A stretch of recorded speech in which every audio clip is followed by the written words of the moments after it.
Hello and good evening, everyone. It's me, Tamelia Ward. I'm always here with my sidekick. Hey. Hello, everyone. I know we're a little bit earlier than what we normally are, but we wanted to come to you live with a great new group that Yes. Well, as you know, us Corks and Keys, we talk about life situations, real estate, the latest things going on in the community, and we also have a guest with us tonight. Yes. And a group that we have partnered up with called Red, White, and Blue. And so Kim is here with us as well. She's been on our show before, so we are so glad and honored to be with Kim again.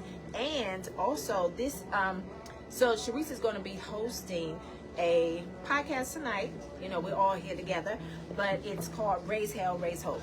And this is for families, parents of children with special needs in the school system. So what we want to do is to draw resources, make connections, and so this will be like a branch of Red, White, and Blue. So we are super excited today to have not only my sidekick here with me, but also you can see some of the ladies in the background of Red, White, and Blue. Everybody. Hello! So we are so honored to have them here with us. We are honored that Sharice has taken on that challenge, you know, of doing that, because sometimes there's a lack in the community and we are bridging that gap. So if you know us, we try to make connections. Right. And so that's what this is all about. Yes. So we are super excited. So just really quick too, so just to let you know how we met with the ladies of Red, Wine, and Blue. We met them, has it been 2 years? It wasn't last year, so it was a year before last. A year and a half or so. So we met them at one of our other an event that was happening, and actually went to them, saw them at the table or something. But anyway, it really was. It was a great time. So when we found out what the group was about, and Kim was going to give you a little bit more information about what the group was about, but it was something that we were wholeheartedly into, and so. We wanted to go ahead. We actually had Kim come on before. So if you guys remember, Kim was on with one of our first ones, actually, one of our first podcasts. So she's been on with us before and has given us great information, and she's going to do so tonight. And then we'll get into the Raise Hell, Raise Hope. We'll talk about that, and then we're going to cut it off so that we can continue the conversation, but we would love for you guys to also converse with us as well, so that we can support each other, get the resources that we need for our special needs children and for all of those that are in public schools and not getting what they need. Well, public, private, whatever the capacity is, just connecting everybody. Because even still, colleges even. So it's all of that. So we are super excited. I am so proud of Sharice here, who is going to be leading that charge. Thank you. I cannot do it without these wonderful ladies. So we are getting ready to go ahead and get started. And Kim.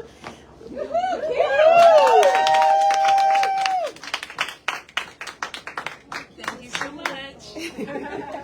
Hi, everyone. What's up, Kim? Not too much. Hello. Hi, everyone. Hi, my name is Kim Biondi, and just as they were saying, I am with Red, Wine, and Blue, and I got to meet them. I had the privilege of meeting them just about, I guess it was about 2 years ago. And I had the privilege of being on one of their first podcasts, and we were speaking right before the election, I think. Yes, right before the election. Okay. Oh, so it does feel, how does it feel like a lifetime ago and not that long ago? And we spoke about the election and the importance of voting and the importance of having your own political power and your own political voice, and how Red, White, and Blue can help you with that. Red, White, and Blue is a woman-run, woman-led organization that helps everybody find an on-ramp to politics. I know that politics can feel very convoluted and very chaotic, especially with what is happening on the national level, and we don't need to go into that. Right. Our motto these days is, when they go low, we go local. I love it. Well, because think about what's happening in our own backyard. Right. We have way more control yes. over what's happening in our own backyards than we do on the national level. And what's happening in our backyards creates that first initial pipeline of politicians and laws and everything else that balloon up into these chaotic national policies. So if we can address these at the local level, then that's something important that we can manage to do. And Red, Wine, and Blue gives you the opportunity to do that through education and through finding your own political voice. Right. I have one thing. Yes, absolutely. Can you share about the election coming up, and that if you are not registered to vote or you have moved, that Yes, absolutely. It is so important to vote in every single election. I know we just had a major election and many people hang up their hats and say, well, I did my patriotic duty until the next one. But no, we've got elections every year. We have primary elections and we've got municipal elections. Now, the municipal elections in Concord and Cabarrus County are for mayor, for city council, and for members of town council in Kannapolis, in Midland, in places like that. So you need to go out and vote. If you are not registered to vote, you need to make sure that you go out and do so. The best way to do that, if you're with Red, Wine, and Blue, we've got a wonderful app now. It's a great way to stay connected. We wanted to get ourselves off Facebook and get ourselves outside of Mr. Zuckerberg's thumb, because he definitely has his thumb on the scale. And so we have the Red, Wine, and Blue app. That's a great way not only to stay connected, but also to make sure that you are registered to vote, and to make sure that your friends are registered to vote, because you can look them up on voter rolls and make sure that they're registered to vote. And if they're not registered to vote, you can call them and say, why are you not registered? What's going on here? Now, I'm a former teacher. I have no problem calling people out and saying, so I noticed you're not registered. What's going on there? You know, you gotta have the teacher voice, or the mom voice, or the auntie voice, or whatever. But you know that women have that voice, so use it. Let your friends know that it is important to vote in these municipal elections. That is the local pipeline that develops these state senators later on. Tom Tillis started out as a state senator, and look at the damage he managed to do, not only as a state senator, but then as a federal senator. You know, so we need to be cutting this off at the head. And I would say, too, I wanted to add to that, too. I know that some people have felt as though, well, there's no need for me to vote at this moment. So what would you say to those people who feel like right now there's no need for them to do that? Look, I get it. You know, we live in a very gerrymandered state, and that makes people feel like, what's the point? What's the purpose? You know, my vote doesn't matter, because a lot of times it feels like it doesn't matter. You know, you cast a vote, and you feel like your vote doesn't count because it's so gerrymandered. It feels like the result is predetermined. But that is what the powers that be are counting on. They're counting on us to be quiet. That's why we're raising hell and raising hope, That's right. They want you to feel demoralized. They want you to feel like your vote doesn't count. They want you to have low voter turnout. And that's what we don't want for them. We want to raise voter turnout. We want to know that we have the power. It's in our hands. And we want everyone to know that we can change the gerrymander. It's going to take time. It's going to take effort. It's not going to happen overnight, but we didn't get here overnight. So I love it. I love it. So thank you so much for that introduction. Definitely appreciate it. Does anyone else want to have anything to say? No. Okay. I just wanted to be sure. Hey, Pam, thank you for watching. Yes, so please. To join your organization, what do you need to do? To join our organization, you just need to have the will to join. That's it? We want you to join, yes. You know, we want you to join. You can sign up for our email list. You can download our app by joining Sharice's Trouble Nation group. You're part of it, you know. So welcome aboard. Can you speak a little on the Trouble Nation? Yes, side of it, absolutely. Trouble Nation. I'm gonna get is- closer to you, so it doesn't feel like I'm out of the. Yes, Come on. because you are very important. I'll just name right Right here. here. Trouble Nation is a very important offshoot of Red Wine and Blue. When Red Wine and Blue started, we loved doing events, and we still love doing our events. You know, in fact, we're talking about doing a crafting event very soon at Grape and Glass, you know, one of our favorite places too. But the fact of the matter is, you know, as much as we love doing events, we can't be everywhere all at once. Right. And, you know, so many of our members wanted to, you know, have an event here or do something there, and then they had so many things they were rightly concerned about: education, climate change, what was happening with their school board, what was happening with their city council, you know, what was happening with their roads, you know, everything that was happening in their own backyards. And as we know, North Carolina is an incredibly diverse state. What's happening in Cabarrus County is not what's happening in Watauga, not what's happening in New Hanover, not what's happening in Vance, not what's happening in, you know, anywhere else. So, you know, all of our members had very different and divergent priorities. And so, some of our Red Wine and Blue organizers came up with the idea for Trouble Nation. Yes, troublemakers is what we call ourselves, after the great John Lewis exhorted us all to go out and make good trouble. That's And right. Trouble Nation is a way for our women and men to go out and I'm make gonna good push trouble this back just a little bit. in whatever way they feel best. So we have a Trouble Nation group in Wake County that's called the Woke Women of Wake. Okay. And they go and I like that. Oh, I love their name. It's one of my favorite names.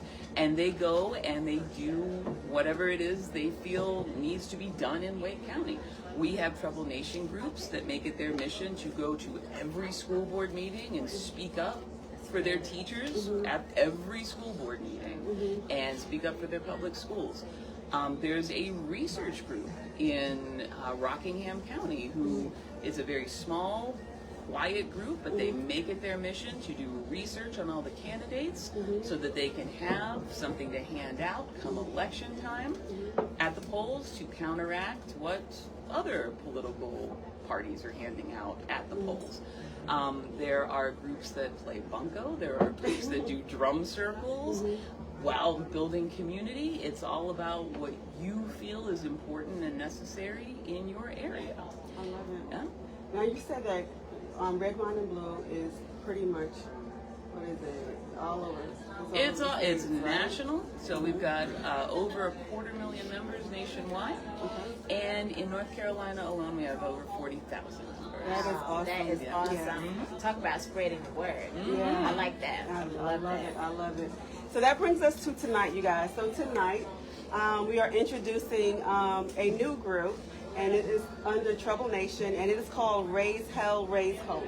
Which is also a great name that you came up with. Thank you. So it came about because we were talking. We have spoken a bit about, about the school systems. We talked about our special needs. Most of you, everyone knows I do have a special needs daughter. Not only do I have a special needs daughter, she's 28 years old, so she's been out of the school system for a while. But I also have my peer support certification, and I've been out there in the communities actually, and I've seen our mental health, and I've seen our children, and I've seen so many people that need that support and do not have the support that they need, nor do they have the resources or understand the resources. So even for someone like me who can kind of like navigate certain things, it was still very, very hard for me to navigate the systems to get the Medicaid, Medicare, and everything else, for my daughter. So speaking, so the more I spoke with different people, the more I realized that we still don't have enough of a voice where there are people actually speaking up for our special needs children, for our special needs, and for our mental health in the community. So I think you and I were having a conversation. We've been talking about this for a long time. I think it was one of the last ones that I had gone to, and you guys were asking like, what else could we kind of talk about? And I was like, I think this might be a good thing, or whatever. But I'm thinking too, well, I want to kind of join someone else's group. is what I was thinking. Look what joining does. Right. I was like, well, let me see what I can do in order to join, because I never saw myself as someone who would actually advocate or anything like that. But so tonight, I so much appreciate you all coming out here. It really feels good to know that I do have this support and that you guys came out. So thank you for coming out. It's like it means so much to me. For real. And I'm not going to keep doing that because then I might start crying. And you guys are not going to see me cry. So just wanted to go ahead and kind of like talk a little bit more about that. And it's kind of sort of like, what are your guys, like what are the issues have you seen out there? Like how could we get this together? You guys are going to have to help me out. Like how could we get this together? What do we need to do? What kind of questions do we need to ask? And who do we need to talk to? All of that good stuff, right? So you let me know. Yes. I got one to start. Yeah. So I have a friend who has a special needs, child. And her biggest thing was to find someone or find parents who were needing support. Because it's a lot. Raising kids, if you all have, anybody has kids in here or you have nieces or nephews, they're a lot. In general, they are a lot. Especially in this day and age. Oh my gosh, it's even more so. But yeah. But a lot of times you need support. In general, you just need support. And so her search became because she needed support.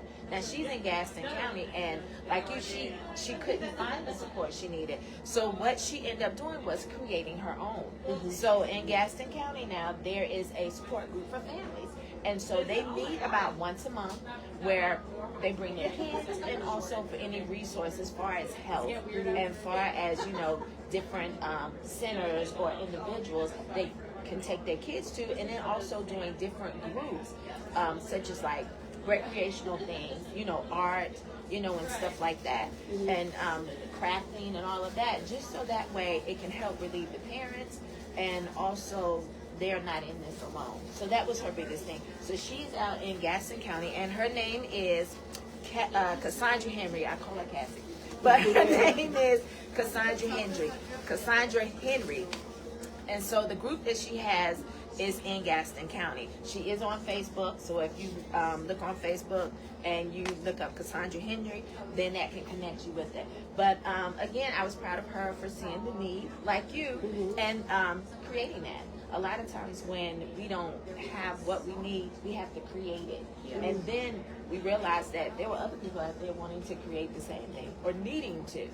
And I think that what is important is for us to find out about those other groups as well, because it's not just important for them to create the groups, but I know that we have to go even higher and actually go to our state people and things like that, our local people, so that we can actually get them to understand too the importance of of us needing what we need and the resources, even in our public school system. I mean, even in our school systems. I keep saying public schools, but we are talking about all. It's just that the private schools, even though we know that they need it as well, the legislature has nothing to do with our private school system. Right. So that's what that's about. So That's that's going to be what's important too, and that's what we really need to kind of like hone in on as well. So it's like, how do we do that? How do we get the word out? How do we get to those folks that we need to, and get them to understand how important it is to us, so that they can make it important as well. Because if we don't make it important, of course they're going to keep pushing it down and not make it important for them as well.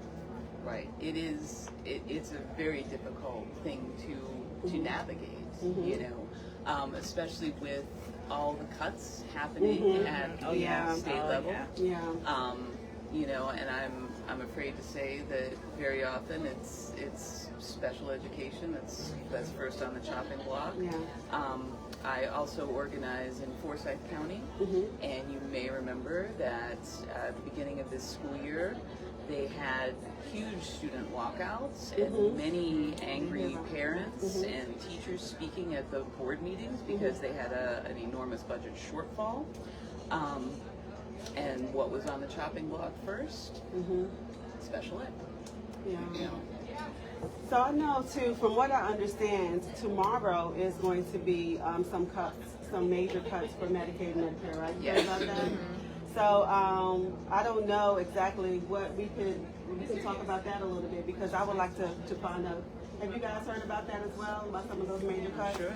So, and it's going to affect a lot of people. What hurts me is that it's going to affect people who really, really need it. And it's like, for what reason? Like, Right. what is the reason behind Right. it? And what do we do in order to try to make sure that some way, somehow, we can stop that bleeding, right? So what do we need to do? I have a question, Sharice. Yes. So, for you all, I'm Janice, I'm the North Carolina Director of Red Wine and Blue. So excited about what you're doing, because so one of my best friends in Columbia, South Carolina, also has two children with special needs that are adults. The oldest one is, she may be 28, 29, and I can't wait to connect with her. Yeah. So in starting your group, I'm just curious as far as what is your vision for what the group will be about? Would it be kind of a support group for other families with special needs, children, or I'm just curious what your vision is for your group? A lot of support, but just knowing how to navigate and get the resources. So the thing about it is, when I was trying to find resources for my daughter, it was really, really hard. And I went to, I have a sister friend who owns Family Advocacy, Family Advocates, and Family Advocates is an agency that does like peer support, AFL, so they help with the mental health community. And so even with her help, and even with, I have another friend who actually sells the Medicaid insurance and stuff, even with their help, it's like you just keep getting hit with the nose, and you keep getting like redirected to go here and redirected to go there. And so it took so long for us to even understand exactly what needed to be done, the things that they were asking for. We would give them the information, like, oh no, we're not talking about that, we're talking about something else. So my biggest thing is, I think that they make it so hard for someone to navigate through that. Like, I want to be able to help others navigate through it easily, I don't want people to get frustrated because the money is supposed to be there. The support is supposed to be there for this community. And it's there, but just people don't understand or know about it or know how to navigate it. And people get frustrated, and so then they just don't do it. And that's the hope for the group. And the other thing I failed to mention, I'm a 30-year occupational therapist as well. Wow, So I've been wow. doing leading, organizing for Red Wine and Blue now 4 years. October 4th will be my Oh, 12th year wow. anniversary. Congratulations. We started in North Carolina. Congratulations. And so being an occupational therapist, of course, working with adults and children and so forth on the Medicaid, Medicare, and private insurance. The big, I'll be nice. The big horrible bill cuts Medicaid by billions of dollars. And that is definitely going to affect children and adults, children in the school system, for anybody who's teachers in the school system that are receiving Medicaid services. OT, PT, and speech Yes. is going to be affected. I would like to see our OT, PT, and speech community, and those allied health communities Right. to really get in the front. We need to be in the front lines of fighting, pushing back on this. And so anyway, what you're saying is so true. So many times the whole healthcare system can be an immediate bear to navigate, especially on the Medicaid side. Right. We saw back in, now 10, 15 years ago, when they started cutting Medicaid services for speech, OT and speech language pathology, where an adult who was on Medicaid could only have like 3 visits a year, and that's combined with OT, PT, and speech. Oh my goodness. So they started cutting Medicaid years ago when it comes to adults with acquired disabilities and so forth. So now they're going after people with cognitive issues, congenital issues, like from birthing. So I think it's wonderful what you're doing. That's such a Thank need. you. Thank you. And I was speaking about my sister friend who owns Family Advocates, and here she is. She's the one.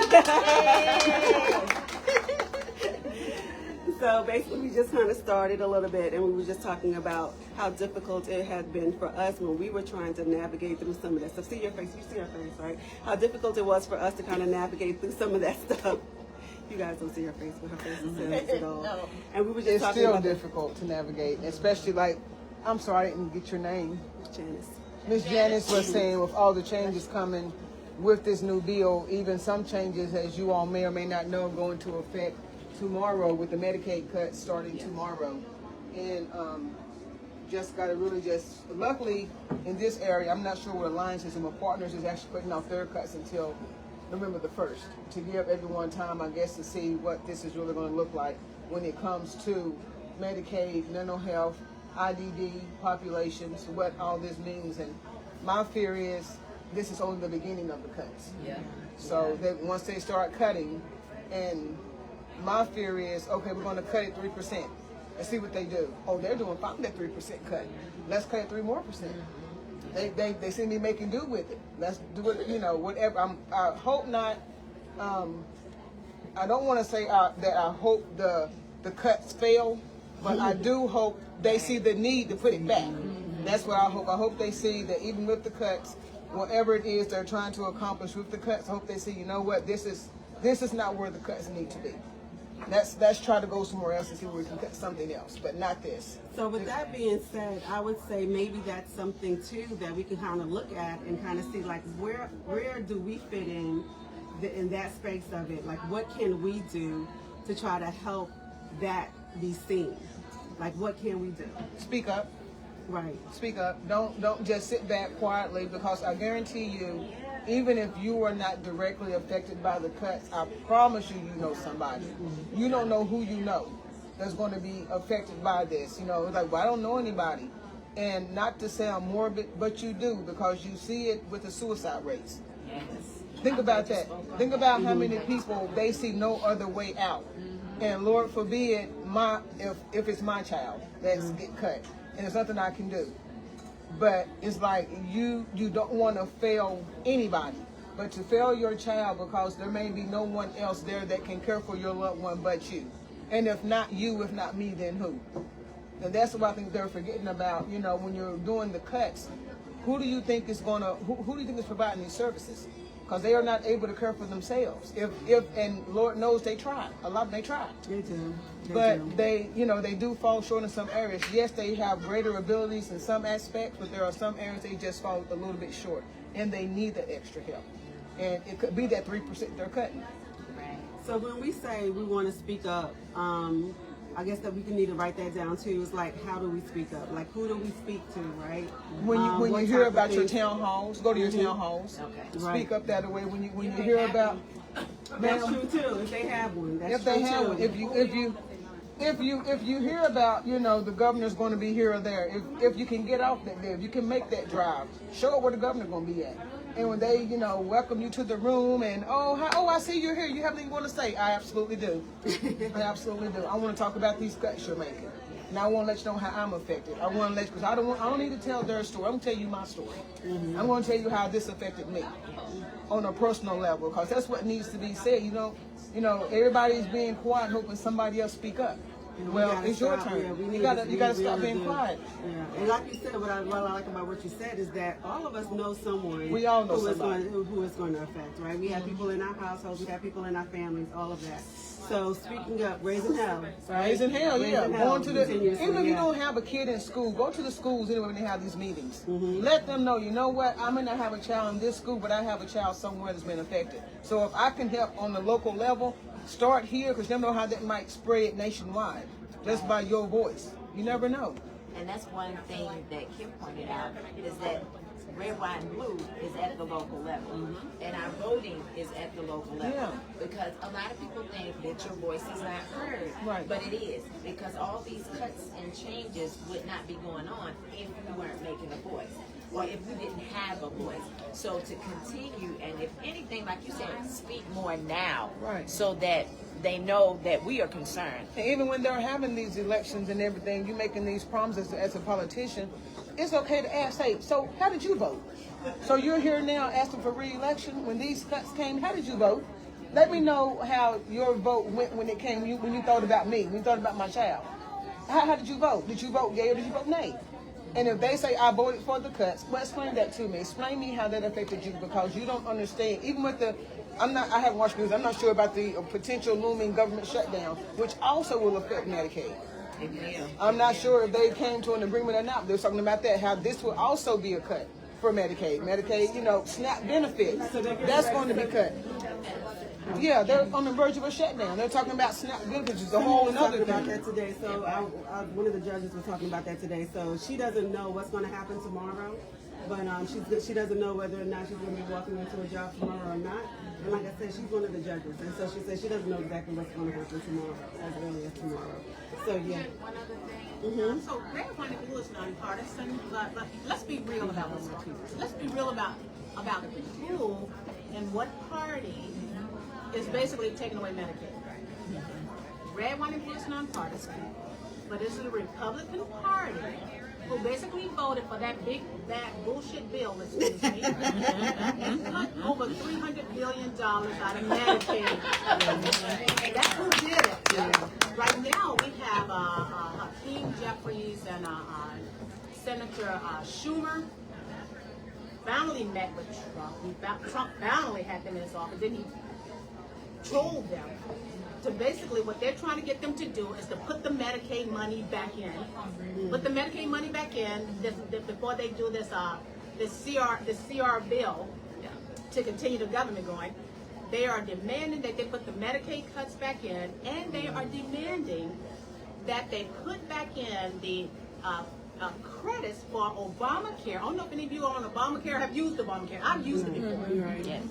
And I was only able to afford $280 a month premium because of the extra money that was kicked in by the federal government. Otherwise, it would have been over $800. That's crazy. Starting tomorrow, they are eliminating the federal subsidies to Obamacare. People's health insurance, working families' health insurance, is going to go up. Like $800, $1,000 a month. They're going to be basically off health care, which we fought so hard to get health care. So I just want to say, like I say, Red, White, and Blue, we're nonpartisan, but we're not afraid to call a spade a spade. Right. I like It is these Republicans. So what else can we do? You need to get on the phone to your representative, to your Republican representative, and you need to blow up their phones. We just held a Tim Moore. I'm in Tim Moore. I live in Valentine. I'm in Tim Moore's District 14. A slither of Valentine, which Valentine was cracked. Charlotte was cracked. We're in 14th, which is a slither of Charlotte, and all the way to Polk and Randolph and Rutherford County. We held a constituent-led town hall last week, and where we asked again, this is the second time, asked Tim Moore to show up. He didn't show up. We still held that town hall, and we videotaped all the comments. It was nonpartisan. It was people there from Democrats, Republicans, unaffiliated. I'm going to be sending him a nice email tomorrow with the video, because we videotaped it. Yeah. But my thing is, what I'm trying to get across, you need to call these Republican, whoever your representative is, your congressional representative, and you need to blow up the phone. You need to let them know how you feel about what's going on and what your child needs, what your family needs. Because another piece, and I'll say this real quick, and I'll shut up. As an occupational therapist, my specialty was geriatrics and people with strokes, neuroscience. Another big piece of Medicaid is elderly people who are in nursing homes. Anybody ever had an elderly parent, grandparent, who you tried to get placed in a nursing home? You had to send them 30, 60 miles away because there was no bed? Because not every nursing home place saves a Medicaid bed. Usually they only have one or two. Those Medicaid beds will no longer be available, period. So again, grandma and grandpa in those nursing homes, they are going to be kicked out. So blow up those phones, those emails. If you get a voicemail, leave a message, because every phone call that comes in has to be recorded. And keep calling. Keep calling. And if you get a person on the other line and they try to give you any lip, you tell them the only thing I need you to do is write down what I'm telling you. There you go. I'm not calling for your opinion. I just need you to pass along a message. That's right. I think that's really important too, as far as that goes. It's like, so when we talk about action, it's like, what are those actions that we're really going to do? So if it does mean that we need to start calling, and if it does mean we need to do the emailing and the letters and showing up, then that's important for us to do. And so that's part of it as well. So just like, exactly. I think the other thing too is that I guess we need to, for those who don't know, like, who are the people that we're calling?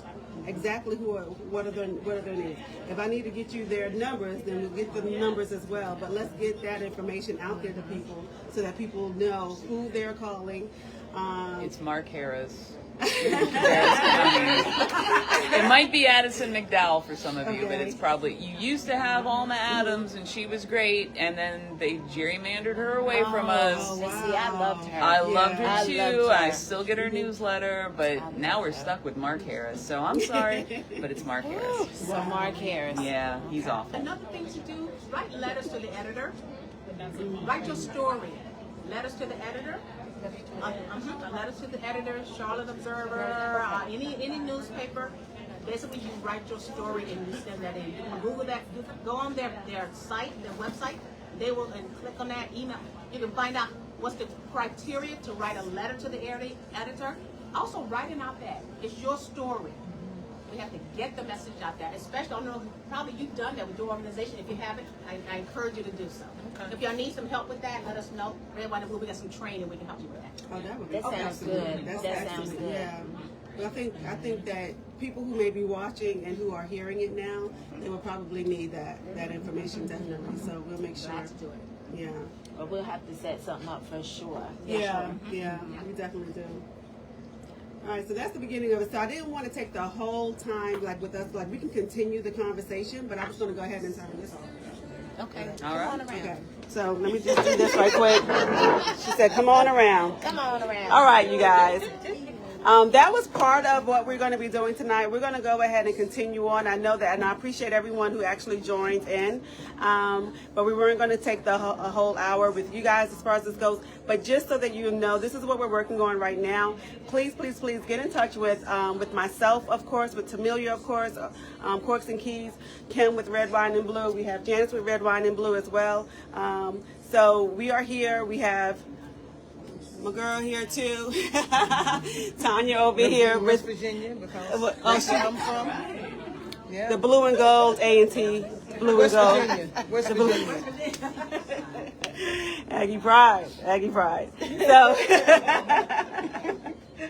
So just leave us any comments or anything like that. Nothing nasty, because if you do, you know. But anyway, this is what we're working on right now, and would absolutely love it if you guys are able to join in this fight of raising hell and raising hope. Hope to see you again. Well, you will see us again next Tuesday. Next Tuesday we'll have another great podcast full of great content. So thank you guys for joining, and we will talk to you later, right?